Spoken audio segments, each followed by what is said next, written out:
सुभाषराव पाटील वर निघा. रामभाऊ व्यवस्थित बघितलंय का? रामभाऊ भाऊ बिबट्या अतिशय बिबट्याच्या जंगलात जर अतिक्रमण केलं तर बिबट्या गावात येणार नाही. मग काय या हॉटेलमध्ये जाणार काय?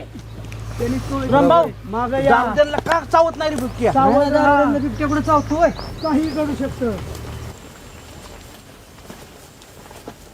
सुभाषराव हा फार मोठी जाळी इथं आणि इथं 100% बिबट्या असू शकतो. हे बघ तू बिबट्यास चट्यापट्यालास रामभाऊ तुला गाभारणार नाही. काय रे रात्री लय ख्याव ख्याव करत होता काय?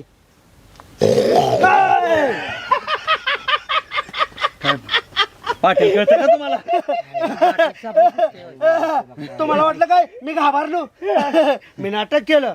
पण हे बघ तुझ्या माहितीसाठी सांगतो आणि तुमच्या सगळ्यांच्या माहितीसाठी सांगतो. आजकडे बापकडे 40 एकर जमीन होती. गावचा नाद पुरा करण्यासाठी त्यांनी 35 एकर ऐकले. त्याची ही व्यावला दे राहिलेली 5 एकर फकीन 1 एकर नादच पुरा करीन. कोणी लाडा मग रामभाऊ म्हणतात. रामभाऊ त्या बिबट्याला कळतं तुमच्याकडे 40 एकर जमीन आहे म्हणून. धरण गेलं. चला पुढे बघू आपण. दाखवतो की हेच का त्याला. आणि माणसानं जंगलात